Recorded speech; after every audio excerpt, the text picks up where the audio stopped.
नमस्कार साथियों, मैं योगेश गुप्ता एक बार फिर से स्वागत करता हूं आपके अपने YouTube चैनल पाठशाला रेलवे एग्जाम में। बच्चों, आपको पता है कि आरआरबी जेईटी आंसर की आ गई। मैंने एक वीडियो बनाया था जिस पर मैंने आपको बताया था कितने गलत क्वेश्चन हैं, लेकिन है क्या ना कि आप लोग के मन में उत्साह इतना ज़्यादा है कि फलानी शिफ्ट में अगर गलत क्वेश्चन आया है तो मेरी शिफ्ट का ये क्वेश्चन गलत क्यों नहीं है।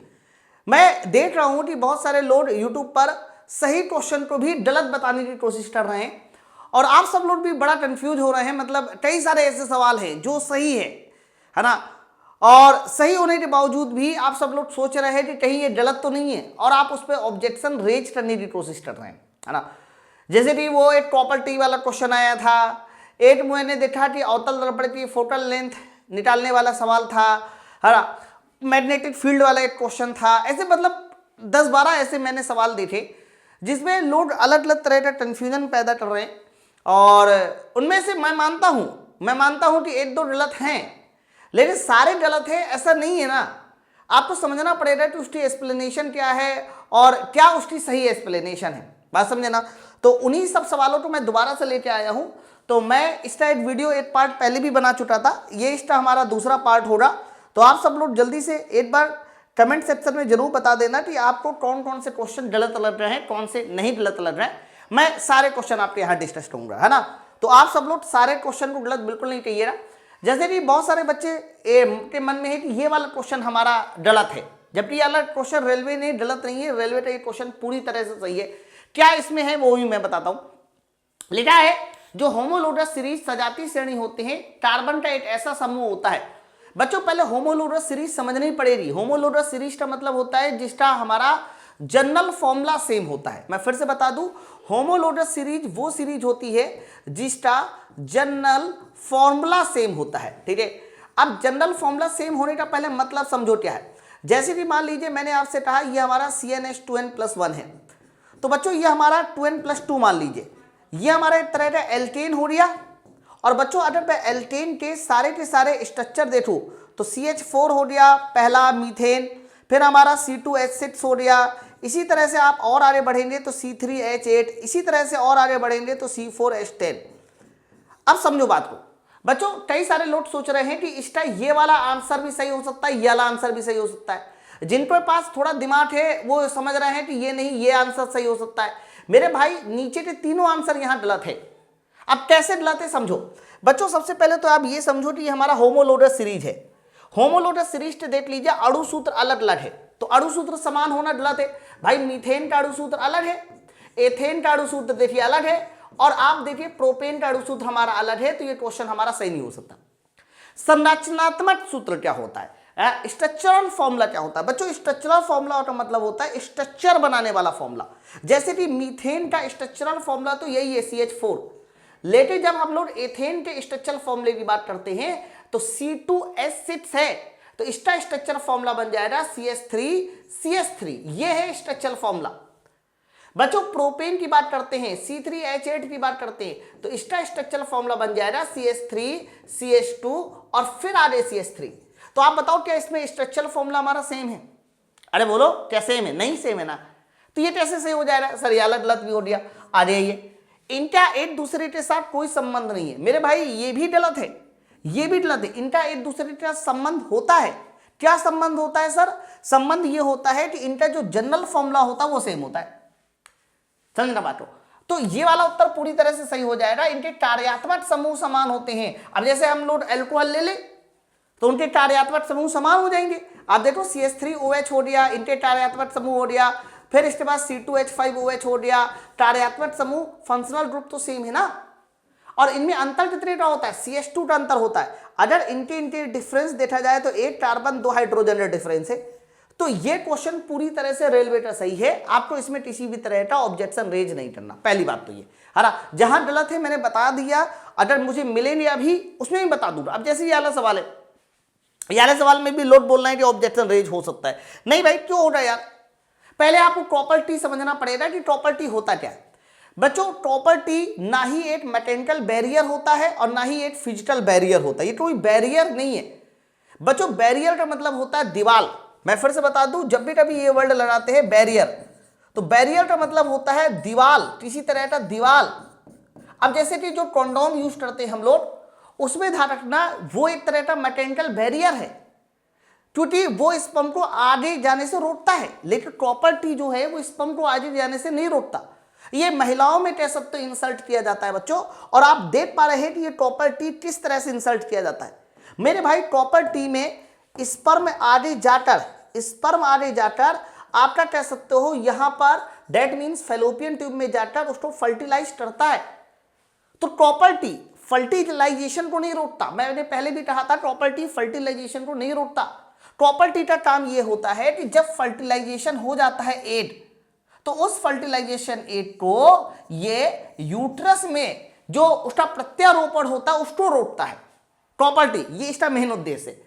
अब जैसे महिलाओं में हार्मोन का स्तर बदलता है, गलत, हार्मोन का स्तर तो गोलियां बदलती हैं, ये शुक्राणु के लिए एक भौतिक अवरोध के रूप में काम करता है, गलत। कहां ये बैरियर है बताइए, किस तरह का बैरियर है? ये किसी तरह का कोई बैरियर नहीं है, तो ये अवरोध थोड़ी ना हुआ।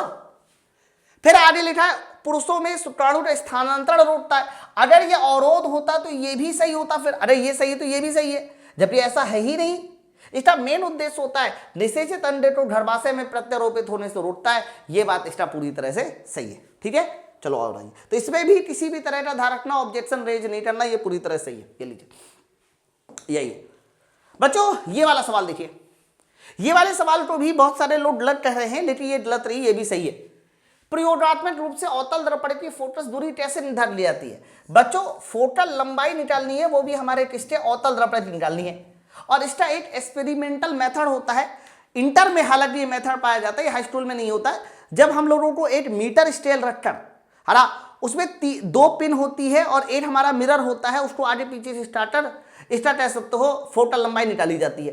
बच्चों उसकी फोकल लंबाई के लिए हमें जो डिस्टेंस लेनी होती है वो कहां से कहां तक की लेनी होती है, वो मिरर कह दीजिए, मिरर और वस्तु द्वारा जो इमेज बनता है, या वस्तु के जो इमेज जिस पर्दे पर बनता है उस पर्दे की दूरी ली जाती है।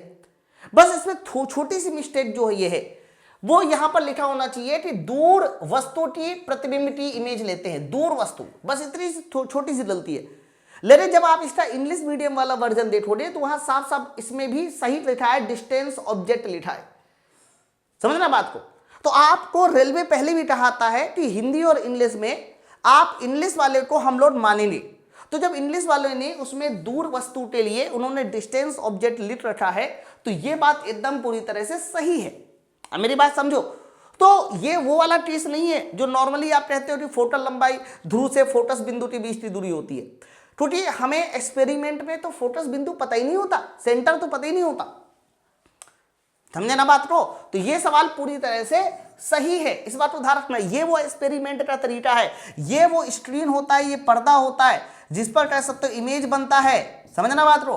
तो ये दर्पण हो गया, और जिस बिंदु पर सारे लाइट आके पॉइंट करते हैं बच्चों, यहां से यहां तक की दूरी ही हमारी फोकल लंबाई हो जाती है, और ये लंबाई है दर्पण और इसके द्वारा बनाई वस्तु के जो प्रतिबिंब है, या फिर आप बोल सकते हैं पर्दे जो स्क्रीन बना रहा है उसके बीच की दूरी फोकल लंबाई। ये सही है, इसमें आप ऑब्जेक्शन बिल्कुल नहीं कर सकते।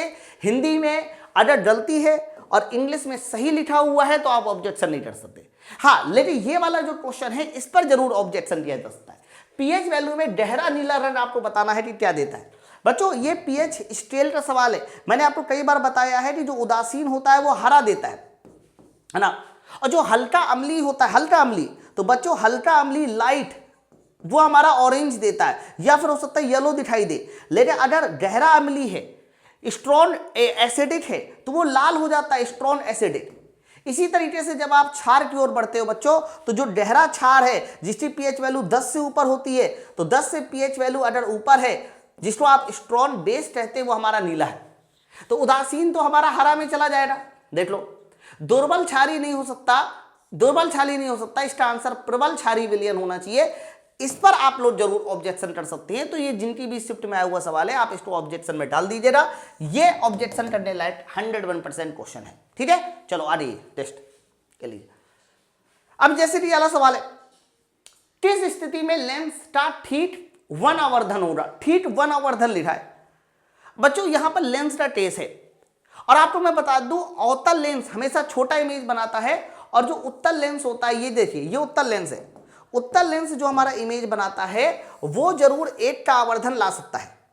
अगर आपने अपनी वस्तु को कहां पर रखा है मेरे भाई, अगर आपने अपनी वस्तु को फोकल लंबाई के डबल डिस्टेंस पर रखा है, यहां पर, तो जब यहां पर वस्तु रखी जाती है तो इसका जो इमेज बनता है मेरे भाई वो कहां पर बनता है, तो कह देना इसका इमेज यहां पर बनता है 2f2 पर। हालांकि ये जो हमारा आवर्धन है ये हमारा +1 ना होके -1 है, +1 ना होके क्या है, -1 है। तो भले ही इन्होंने चिन्ह नहीं लिया, तो चिन्ह को लेना नहीं लेना वो हमारे ऑप्शन को डिसाइड नहीं करेगा। आप ऑप्शन को पढ़ के देखिए तो वस्तु को फोकस बिंदु पर रखेंगे, तो इमेज इनफाइनाइट बनेगा, आवर्धन 1 नहीं हो रहा, गलत है। वस्तु को वक्रता केंद्र और फोकस दूरी के बीच यहां रखेंगे तो भी आवर्धन 1 नहीं होगा। तो सवाल का आंसर जब वस्तु को फोकस दूरी से दुगनी दूरी पर रखेंगे ये सही है। अब आप बताओ इसमें क्या ऑब्जेक्शन करोगे, नहीं समझे बात को, इसमें कोई ऑब्जेक्शन करने लायक नहीं है क्वेश्चन। आवर्धन 1 का मतलब होता है सीधा सीधा बनाया गया प्रतिबिंब बराबर होना चाहिए। कहीं पर अगर ये धोटे से आप +1 लिखे होते तो भले ही हम कह देते कि हाँ सीधा होना चाहिए। जब उन्होंने लिख लिया कि आवर्धन 1 होना चाहिए मतलब बराबर होना चाहिए, इसका मतलब होता है सिर्फ बराबर होना चाहिए, और बराबर तो इसमें बनना है ना, तो जब वस्तु को फोकस दूरी से दुगनी दूरी पर रखते हैं तो वो इमेज बराबर बनता है, ये इसका एकदम सही है। जब उन्होंने ना आगे प्लस लगाया ना माइनस लगाया तो आप सिर्फ बराबर समझिए उसको, तो इसमें भी आपको ऑब्जेक्शन करने की जरूरत नहीं है। ये वाला क्वेश्चन भी पूरी तरह सही है। अब कई सारे बच्चे मुझे ये वाला सवाल भी भेज रहे हैं, हालांकि ये वाला सवाल भी सही है, गलत नहीं है। मतलब एक बार ही कई बार मैंने बताया है कि जब भी कभी किसी भी लूप में, जैसे कि ये सर्कुलर लूप है बच्चों, सर्कुलर लूप में जब आप लोग धारा बहाते हो तो धारा बहाने से किसी एक तरफ धारा क्लॉकवाइज हो सकती है तो दूसरी तरफ एंटी क्लॉकवाइज हो सकती है। तो जिस ओर से देखने पर धारा हमें क्लॉकवाइज नजर आती है, क्लॉकवाइज, ये देखिए क्लॉकवाइज ऐसे घूमती हुई नजर आती है, तो वहां तुम्हारा कौन सा पोल बन जाता है, तो क्लॉकवाइज के लिए बन जाता है साउथ पोल। ध्यान रखना, अगर किसी लूप में देखने पर धारा आपको क्लॉकवाइज नजर आ रही है तो वहां साउथ पोल बनेगा। लेकिन अगर वही धारा आपको कैसी नजर आ रही है, एंटी क्लॉकवाइज नजर आ रही है, ऐसे एंटी क्लॉकवाइज, तो ध्यान रखना एंटी क्लॉकवाइज होते समय आपका कौन सा पोल बनेगा, सर वहां पर बनेगा तुम्हारा नॉर्थ पोल। बस यही सवाल है। एक तार के वृत्ताकार काल लूप को अर्धफलक यानी फ्रंट फेस देखने पर उत्तरी ध्रुव है, तो भैया उत्तरी ध्रुव है, नॉर्थ पोल है, तो धारा की दिशा कैसी होगी, एंटी क्लॉकवाइज हो जाएगी। धारा की दिशा कैसी हो जाएगी, एंटी क्लॉकवाइज हो जाएगी। सीधा सा सवाल का आंसर ये लीजिए।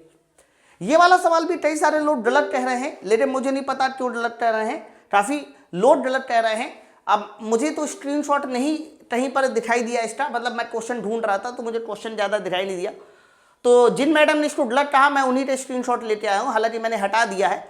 बच्चों इधर भी देखिए लिखा हुआ है डबल डिस्प्लेसमेंट रिएक्शन, जब सोडियम क्लोराइड और सिल्वर नाइट्रेट को मिलाया जाता है। मेरे भाई सोडियम क्लोराइड NaCl हो गया, सिल्वर नाइट्रेट AgNO3 हो गया। जब इन दोनों को आपस में मिलाते हैं तो AgCl बनता है। और बच्चों AgCl के साथ साथ हमारा क्या बन जाएगा, सर AgCl के साथ साथ NaNO3 सोडियम नाइट्रेट बन जाएगा। अब ये जो AgCl होता है ना, आपको पता है ये सिल्वर क्लोराइड का कैसा अवक्षेप देता है, सफेद अवक्षेप देता है। अवक्षेप के सिंबल को हम नीचे एरो से शो करते हैं। तो जल का निर्माण हो रहा, कहाँ जल का निर्माण हो रहा है, गैस का निर्माण हो रहा है, कहाँ गैस का निर्माण हो रहा है, नहीं हो रहा ना गैस का निर्माण। अब इसमें दो चीजें आई कि क्या फॉर्मेशन ऑफ सॉल्ट सही होना चाहिए कि अवक्षेपण होना चाहिए। मैंने एक बार नहीं दसियों बार बताया है कि जो मेन पॉइंट होता है हमेशा वो प्रेफर किया जाता है। मैं मानता हूं कि ये हमारा एक तरह का सॉल्ट है, मैं मानता हूं ये सॉल्ट है, ये कैसे सॉल्ट है ये भी मैं बता देता हूं कि जैसे कि मान लीजिए हमारा NaOH है और ये हमारा HNO3 है। जब आप इसकी रिएक्शन करोगे तो सोडियम नाइट्रेट बन जाएगा, ये हमारा सॉल्ट हो गया और साथ साथ पानी बन जाएगा। मैं मानता हूं कि ये सॉल्ट है, ये सॉल्ट है, लेकिन इस रिएक्शन की जो पहचान होती है वो सॉल्ट से नहीं होती। रिएक्शन की पहचान सॉल्ट से तब होती है जब अम्ल और क्षार आपस में मिलकर लवण और पानी बनाते हैं। तो यहां पर ना ही ये हमारा अम्ल है ना ही ये क्षार है, ऑब्वियस सी बात है। तो इसका आंसर जो है प्रेसिपिटेट रिएक्शन के साथ जाना चाहिए। प्रेसिपिटेट के बारे में यहां पर ये लैंग्वेज भी लिखी हुई है, देख लो साफ साफ। Silver nitrate and sodium chloride जब रिएक्शन करते हैं तो प्रेसिपिटेट बनता है सिल्वर क्लोराइड का, वो भी किस कलर का, सफेद कलर का। तो इसमें भी आप लोगों को ऑब्जेक्शन करने की जरूरत बिल्कुल भी नहीं है। मतलब आप ये समझो कि सॉल्ट का बनना, लवण का बनना, वो अम्ल और क्षार जब मिलते हैं तब लवण वाली जो रिएक्शन होती है वो ज्यादा जस्टिफाइबल होती है। ठीक है, मैं मानता हूं कि आप इस पे ऑब्जेक्शन कर भी दोगे ना, तो मेरे हिसाब से रेलवे ना चौथे वाले आंसर को ही सही करेगा, क्योंकि आप 1-1.5 साल से साइंस पढ़ रहे हैं और पता नहीं जहां भी जैसा ही पढ़ रहे हैं, तो मैं आपको बता दूं ये वाला आंसर ही हमेशा सही किया गया है। ठीक है, चलो और आइए इसके बाद आइए, ये लो ये वाले रिएक्शन को भी आप लोग गलत समझ रहे हैं, यानी क्वेश्चन को भी, जबकि याला सही है। बच्चों लिखा है कौन सा संयोजन अभिक्रिया अवक्षेप उत्पन्न करेगा। सबसे पहले तो आप ये समझो कि सोडियम और सोडियम के कंपाउंड कभी आपस में रिएक्शन ही नहीं करते, कभी नहीं करते। आप इस बात को ऐसे भी समझ सकते हैं, क्या हमारी शादी जो है अपनी परिवार में किसी से होती है क्या? नहीं होती यार। एक जैसे लोग शादी क्यों करेंगे आप बताओ? तो सोडियम सोडियम के कंपाउंड के साथ सोडियम पोटेशियम के कंपाउंड, भाई है तो एक जैसा, तो हाँ, एक तो उत्तर ऐसे दे सकते। दूसरा आप ध्यान रखना, ये जो सोडियम हाइड्रोक्साइड होता है, ये जब हमारा आयरन क्लोराइड के साथ रिएक्शन करता है, FeCl3 के साथ रिएक्शन करता है, तो ये तुम्हारा FeOH का होल थ्राइज प्लस 3NaCl का निर्माण करता है। बच्चों यहाँ जो फेरेट हाइड्रोक्साइड है, ये जो बनाता है ना, ये लाल भूरा रंग का अवक्षेप बनाता है, रेड ब्राउन कलर का अवक्षेप बनाता है, रेड ब्राउन, ध्यान रखिएगा, लाल भूरा रंग का। तो ये हमारी अवक्षेपण रिएक्शन है। ये क्वेश्चन पूरी तरह से सही है, इसमें किसी तरह का आपको कोई विवाद नहीं है। एक ये वाला सवाल है, इसमें भी बहुत सारे लोग कमेंट सेक्शन में मुझे कमेंट कर रहे हैं कि सर ये क्या सही होना चाहिए, गलत होना चाहिए। सुनो, कौन सा चुंबकीय क्षेत्र रेखाओं का गुण नहीं है? कई बार मैंने बैंडेटेड फील्ड लाइंस बनाई है, कौन सा गुण नहीं है? वो प्रच्छेद नहीं करती, ये गुण है। चुंबकीय रेखाएं कभी भी प्रच्छेद नहीं करती, प्रच्छेद कर जाएंगी तो उस बिंदु पर 2 मैग्नेटिक फील्ड लाइंस बन जाएंगी, जो कि इम्पॉसिबल है। क्लोज स्टर बनाती है, कॉन्टिन्यूअस क्लोज स्टर बनाती है, समृद्ध पॉस, बंद पॉस बनाती है, ये भी सही है। विद्युत क्षेत्र रेखा ओपन टर बनाती है, चुंबकीय क्षेत्र रेखा बंद टर बनाती है। वे चुंबक के अंदर दक्षिण से उत्तर की ओर जाती है, ये भी एकदम सही। बच्चों जब भी कभी आप मैग्नेट बनाते हो तो मैग्नेट में ध्यान रखना, नॉर्थ पोल होता है, साउथ पोल होता है। चुंबक के बाहर वो नॉर्थ से साउथ होती है, जबकि अंदर साउथ से नॉर्थ होती है, ये भी सही है। वे एक दूसरे को प्रतिकर्षित करती है, मेरे भाई ये हमारा गलत है। तो सवाल लिखा था कौन सा गुण नहीं है, तो कह देना यही वाला नहीं है, पहला वाला ही नहीं है। एक दूसरे को प्रतिकर्षित करती है, कहां पढ़ा रखा आपने बताइए? ये कहीं पढ़ा रखा है? हाँ, अगर प्रतिकर्षण की बात आती है कि कौन एक दूसरे को प्रतिकर्षित करते हैं, तो कह देना जब नॉर्थ पोल मिलेंगे वो एक दूसरे को प्रतिकर्षित करते, लेकिन नॉर्थ पोल और साउथ पोल मिलेंगे तो आकर्षित करते। अब इस पर लोग अलग अलग तरह का जवाब दे रहे हैं, क्योंकि इंटर में एक कॉन्सेप्ट आपको पढ़ाया गया था इस तरह से, जैसे कि मान लीजिए यहां पर हमने नॉर्थ पोल बनाया, यहां साउथ पोल बनाया, या यहां पर मान लेते हैं नॉर्थ पोल है, यहां साउथ पोल है, इसका नॉर्थ पोल यहां है, इसका साउथ पोल यहां है, मान लो 2 मैग्नेट रखे। तो इंटर में ये डायग्राम है, जिसकी वजह से लोग सोच रहे हैं ये वाला सही है। यहां से जो मैग्नेटिक फील्ड लाइन्स निकल रही है वो ऐसे जा रही है, ऐसे जा रही है, और यहां से जो मैग्नेटिक फील्ड लाइन्स निकलती है वो ऐसे जा रही है। ये वाला डायग्राम आपने इंटर में पढ़ा था, जिसकी वजह से लोग सोच रहे हैं कि मैग्नेटिक फील्ड लाइन्स एक दूसरे को प्रतिकर्षित करती है। ऐसा नहीं है, ये इसलिए ऐसा निकल रही है क्योंकि इनको वापस से साउथ पोल में जाना है, इसको वापस से कहां जाना है? साउथ पोल में जाना है। ये डायग्राम इसलिए ऐसा है, ये डायग्राम इंटर में है ना। तो मैग्नेटिक फील्ड लाइंस एक दूसरे को रिपल करती है, इसकी प्रॉपर्टी में बिल्कुल भी नहीं आता। प्लीज आप इस क्वेश्चन में ऑब्जेक्शन मत करना, ये एकदम सही क्वेश्चन है, ठीक है। चलो आ जाइए, चलो हाँ, ये वाला सवाल गलत है, बिल्कुल एकदम गलत है, जो गलत है गलत है। विस्थापन अभिक्रिया में यदि अधिक अभिक्रियाशील धातु, अब जैसे कि विस्थापन अभिक्रिया में मैं एक एग्जाम्पल देता हूं, मान लीजिए तुम्हारे पास कॉपर सल्फेट है, कॉपर सल्फेट की क्रिया तुमने मैग्नीशियम के साथ करा दिया, तो आप बताइए क्या बन जाएगा? तो कह देना मैग्नीशियम सल्फेट बन जाएगा, और आप देखिए यहां पर कॉपर बन जाएगा। बच्चों मैग्नीशियम की जो रिएक्टिविटी है वो हमारी कॉपर से ज्यादा होती है, तो मैग्नीशियम की रिएक्टिविटी अगर कॉपर से ज्यादा है तो मैग्नीशियम ने क्या किया? कॉपर को उसके विलयन से विस्थापित कर दिया। सुना है ना मेरी बात को? अच्छा, तो विस्थापन अभिक्रिया में यदि अधिक अभिक्रियाशील धातु कम अभिक्रियाशील धातु को उस लवण से विस्थापित कर देती है तो क्या परिणाम होगा? अब इन्होंने बोला आघूलनशील लवण बनेगा, तो बताइए जरा क्या ये हमारा आघूलनशील लवण है? नहीं, आघूलनशील लवण उस कंडीशन में मेरे भाई बनता है जब हमारा अवक्षेप मिलता है, जिसको आप अवक्षेपण अभिक्रिया कहते हैं। ये गलत है, कम अभिक्रियाशील धातु विस्थापित हो जाती है और अधिक अभिक्रियाशील धातु योरेटा भाट बन जाती है। ये ऑप्शन सबसे ज्यादा सही आंसर है। हालांकि दूसरा वाला आंसर भी सही हो सकता है, लेकिन ऊपर वाला आंसर सबसे ज्यादा सही है, तो इसका पहला आंसर सही होना चाहिए था मेरे हिसाब से। तो दूसरा भी चलो सही हो जाता कोई बात नहीं, लेकिन ये वाला उत्तर गलत है। तो अगर आपका ये क्वेश्चन आपके एग्जाम में पूछा गया है तो आप मेरे भाई इस पर जरूर ऑब्जेक्शन रेज कर सकते हैं, इस पर आप जरूर ऑब्जेक्शन रेज कर सकते हैं, ठीक है। तो फिलहाल आप सब लोगों ने पूरा यूट्यूब छान मारकर आपको मैथ, रीजनिंग, जीके, साइंस इस पर गलत क्वेश्चन तो पता ही चल चुके होंगे, है ना। अब मैं आपके लिए एक वीडियो और बना दूंगा, जिस वीडियो में मैं आपको बता दूंगा कि क्या प्रोसीजर है, क्या स्टेप है जिससे कि आप ऑब्जेक्शन को रेज कर सकते हैं। फिलहाल अगर कोई भी और आपको डाउट है किसी क्वेश्चन में, वो फिजिक्स, केमिस्ट्री, बायोलॉजी का कुछ भी हो कि ऑब्जेक्शन करना चाहिए नहीं करना चाहिए, आप नीचे कमेंट सेक्शन में वो क्वेश्चन मुझे भेज दीजिए। आप पूरा क्वेश्चन ही टाइप कर दीजिए, है ना, तो मैं उसका रिप्लाई कर दूंगा कि नहीं भाई इसमें करना चाहिए या इसमें नहीं करना चाहिए। चलो फिर मिलते हैं नेक्स्ट वीडियो में। कैसा लगा वीडियो मुझे कमेंट सेक्शन में जरूर बताएं, और साथ साथ जो है ना कोई भी डाउट हो वो भी मुझे कमेंट सेक्शन में बताइए, मैं उसका डेफिनेटली रिप्लाई करूंगा। Thank you very much.